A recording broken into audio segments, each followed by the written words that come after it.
भाग्य एवं शुभ संकेतों का महीना बड़े कर्म का। जीवन ताश के खेल के समान है।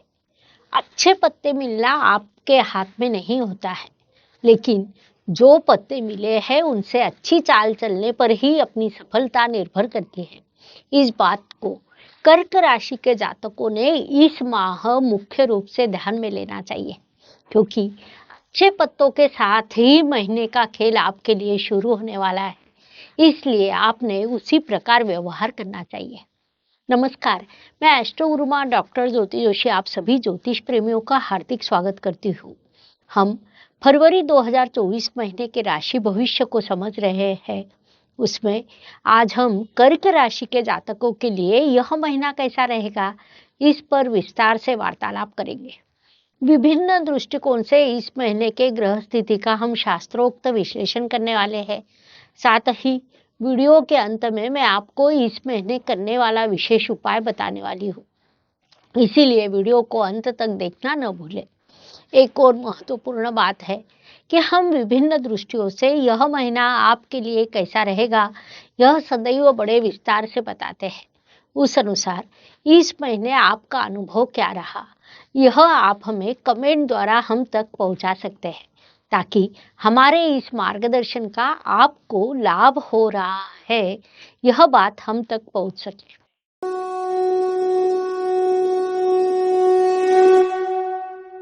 व्यक्तित्व की दृष्टि से विचार करें तो कर्क जातकों के लिए यह महीना सफलता का कहा जा सकता है। विशेष बात है कि दशम स्थान में विराजमान आपके भाग्य स्वयं केंद्र त्रिकोण राजयोग का निर्माण कर रहे हैं, जिस कारण इस काल में आपका व्यक्तित्व ज्ञान संपन्न पद्धति से विकसित होने वाला है, जिसे हम अत्यंत शुभ स्थिति कह सकते हैं। इसलिए इस काल का सदुपयोग कीजिए। धन परिवार वाणी की दृष्टि से विचार करें तो कर्क राशि के लिए रवि देव की स्थिति महत्वपूर्ण होती है, क्योंकि वे आपके धनेश है। रवि देव इस काल में आपके सप्तम स्थान में विराजमान है। महीने के दूसरे पखवाड़े में वे राशि परिवर्तन कर आपके अष्टम स्थान में प्रवेश करेंगे। इन दोनों स्थानों में आने वाली दोनों राशियां रवि देव की शत्रु राशियां हैं, जिस कारण इस काल में आपकी अधिक बचत नहीं होगी। इस महीने आप अच्छा कार्य करेंगे, आपका व्यक्तित्व प्रगल्भ होने वाला है, लेकिन उस तुलना में धन की बचत कम होगी। साथ ही परिवार में विवाद होने की संभावना को नकारा नहीं जा सकता है। ऐसी स्थिति में पारिवारिक एकता बनाए रखना यह आप पर बड़ी जिम्मेदारी रहेगी। इस काल में आपकी वाणी भी उग्र हो सकती है, आपने उसे संभालना चाहिए ताकि पारिवारिक एकता बनी रहे। पराक्रम एवं परिश्रम की दृष्टि से विचार करें तो कर्क जातकों के लिए यह महीना अत्यंत लाभकारी कहा जा सकता है, क्योंकि इस काल में आप बड़ा परिश्रम करने वाले हो। सबसे पहले आप काम की योजना बनाएंगे, उस अनुसार कार्य करने का प्रयास करेंगे, जिस कारण आपके परिश्रम की दिशा उचित रहेगी। संक्षेप में कहा जाए तो परिश्रम की दृष्टि से यह महीना आपके लिए लाभकारी रहेगा, उसका पूरा उपयोग करें। वास्तु वाहन भूमि सुख शांति मातृ सौख्य की दृष्टि से विचार करें तो माता जी के स्वास्थ्य के संदर्भ में नकारात्मकता निर्माण होते हुए दिखाई दे रही है। इस महीने आपको वास्तु सौख्य अवश्य प्राप्त होगा। अर्थात इस महीने आप यदि वास्तु लेने के विचार में हो तो आपका स्वप्न अवश्य पूरा हो सकता है। वास्तु के नवीनीकरण का कार्य करने की भी संभावना है, लेकिन घर की सुख शांति की दृष्टि से जब हम विचार करते हैं तो वहाँ है एक नकारात्मक योग निर्माण होगा। अर्थात वास्तु योग है, लेकिन वास्तु से प्राप्त होने वाला सौख्य कम है, जिस कारण घर की एकता सुख शांति बनाए रखने के लिए विशेष प्रयास करना यह इस काल में आपकी प्रथम जिम्मेदारी रहेगी। इस बात को मुख्य रूप से ध्यान में लीजिए। शिक्षा संतति प्रणय की दृष्टि से विचार करें तो कर्क जातकों के लिए यह महीना अत्यंत सकारात्मक कहा जा सकता है। इस काल में आपकी प्रतियोगिता परीक्षा हो, उसमें आपको बड़ी सफलता प्राप्त हो सकती है।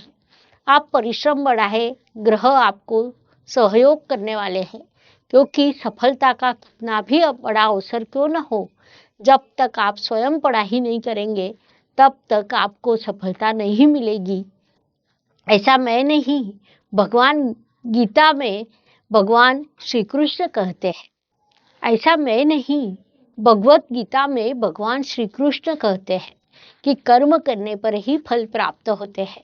इस महीने आपके लिए सफलता के सुंदर अवसर निर्माण होंगे, लेकिन उसके लिए आपको परिश्रम करना पड़ेगा। विशेष रूप से मैकेनिकल या टेक्निकल क्षेत्र के विद्यार्थियों को इस काल में बड़ी सफलता प्राप्त होगी। फार्मेसी क्षेत्र के विद्यार्थी भी सफल होंगे। प्रतियोगिता परीक्षा में बड़ी सफलता मिलेगी, इसलिए इस काल का लाभ उठाइए। स्वास्थ्य कर्ज प्रतिस्पर्धी शत्रुओं की दृष्टि से विचार करें तो कर्क जातकों के लिए यह महीना सम्मिश्र परिणामों का रहेगा। अर्थात आपका स्वास्थ्य अच्छा रहेगा, लेकिन शत्रुओं की गतिविधियां बढ़ने वाली है। प्रतिस्पर्धी आपको पीछे खींचने का प्रयास करेंगे। यह सब कुछ एक साथ ही होने वाला है। कोर्ट कचहरी में किसी केस पर आपका कामकाज शुरू हो और आपका पक्ष उचित हो, तो उसमें आपको सफलता मिलने की संभावना अधिक रहेगी। इसलिए उस दृष्टि से आप अधिक प्रयास करें, यह सलाह आपको दी जाती है। नौकरी एवं व्यवसाय की दृष्टि से विचार करें तो नौकरी करने वाले कर्क जातकों के लिए यह महीना परिश्रम का, सफलता का, लाभ का कहा जा सकता है।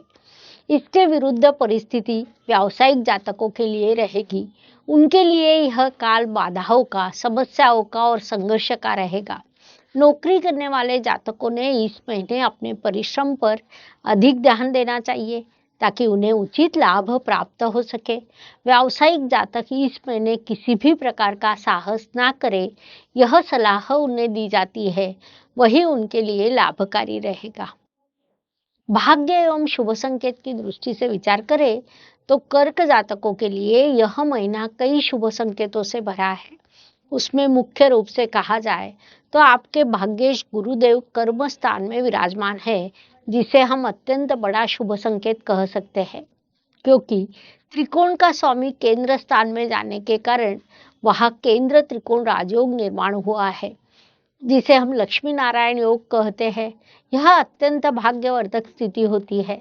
साथ ही आपकी कुंडली में गुरुदेव द्वारा अर्थ त्रिकोण पूरा हुआ है, उसे भी हम सकारात्मक बात कह सकते हैं। इसके अलावा गुरु मंगल नवपंचम योग निर्माण हुआ है।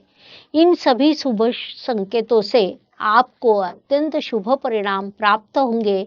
इस काल का सदुपयोग करें। कर्म की दृष्टि से विचार करें तो कर्क राशि के भाग्येश कर्म स्थान में आए हैं। भाग्येश जब कर्म स्थान में आता है, तब उसका सीधा अर्थ होता है कि आप कर्म करते रहे। उसमें आपको भाग्य से पूरा सहयोग मिलेगा। लेकिन इसके विरुद्ध यदि आप कर्म नहीं करते हैं, तो भाग्य से आपको सहयोग नहीं मिलेगा, जिस कारण इस काल में आपके कर्म अत्यंत महत्वपूर्ण रहेंगे। इस बात को मुख्य रूप से ध्यान में लेते हुए अधिक से अधिक कर्म करें, यही आपके लिए उचित रहेगा। लाभ की दृष्टि से विचार करें तो कर्क राशि के लिए शुक्रदेव की स्थिति महत्वपूर्ण होती है, क्योंकि वे आपके लाभेश है। वे अर्थ त्रिकोण के स्थान में विराजमान है, जिस कारण आपको अर्थ प्राप्ति अवश्य होगी, लेकिन उसके साथ इच्छा पूर्ति भी होगी। यह कहा नहीं जा सकता है, क्योंकि कुंडली के एकादश स्थान को आज भले ही हम लाभ स्थान कहते हो, लेकिन वह वास्तव में इच्छा पूर्ति का स्थान होता है। अर्थात इस महीने आपके घर में सुख शांति की आप अपेक्षा करेंगे, लेकिन वह भंग होते हुए दिखाई दे रही है। दूसरी ओर अर्थ प्राप्ति निश्चित रूप से होने वाली है। इस बात को मुख्य रूप से ध्यान में लेना चाहिए। व्यय एवं परदेश गमन की दृष्टि से विचार करें तो कर्क जातकों के लिए इस महीने यात्रा के कई योग निर्माण होंगे। इस काल में आप लंबी यात्राएं करने वाले हैं। कुछ स्थानों पर आपका खर्च होगा, कुछ खर्च हॉस्पिटल पर होगा, शॉपिंग पर भी बड़ा खर्च होते हुए दिखाई दे रहा है। मौज मस्ती के कारण भी आपका खर्च होने वाला है। इस बात को पहले से ध्यान में लेते हुए आप वैसी मानसिकता बना ले, ताकि खर्च का आप उचित पद्धति से सामना कर सकें। हर दिन हर किसी के लिए समान नहीं होता। जीवन सुख दुख और उतार चढ़ाव से भरा है। उस अनुसार महीने के कुछ दिन सभी के लिए शुभ होते हैं, तो कुछ दिन अशुभ, तनाव और संघर्ष से भरे होते हैं। उस अवधि में हम कैसा व्यवहार करते हैं, इससे हमारी सफलता निर्धारित होती है। उस दृष्टि से विचार करें तो कर्क जातकों के लिए 3, 13 और 21 यह दिन शुभ रहेंगे। इसलिए प्रयास करना है कि इन दिनों में आवश्यक कामों को पूरा किया जाए। साथ ही 11, 19 और 28 यह दिन अशुभ रहेंगे, तो हो सकता है कि इन दिनों में आपका संघर्ष बढ़ेगा। इसलिए इन दिनों की उचित योजना बनानी है ताकि मानसिक स्वास्थ्य बना रहे। उपायों की दृष्टि से विचार करें तो ज्योतिष में अत्यंत छोटे-छोटे और बड़ा परिणाम करने वाले उपाय बताए गए हैं। अशुभ चीजों की अशुभता कम करने का, शुभ चीजों की शुभता बढ़ाने का उनमें सामर्थ्य होता है।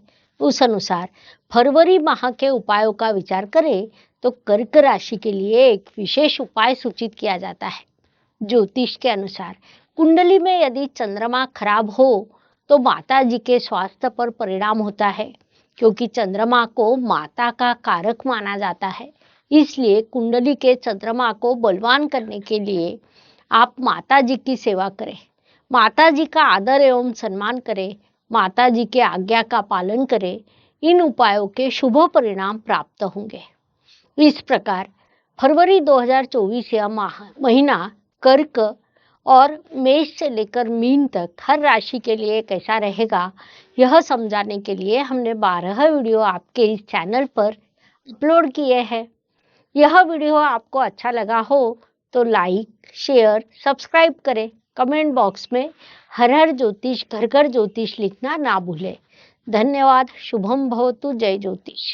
ज्योतिष का अध्ययन तथा शास्त्र की शास्त्रीय तरीके से पढ़ाई करने के लिए मेरी 2 किताबें प्रकाशित हो चुकी है, उनका अवश्य लाभ लीजिए। Please like, share and subscribe the channel. और हाँ, बेल आइकॉन दबाना ना भूलें। धन्यवाद।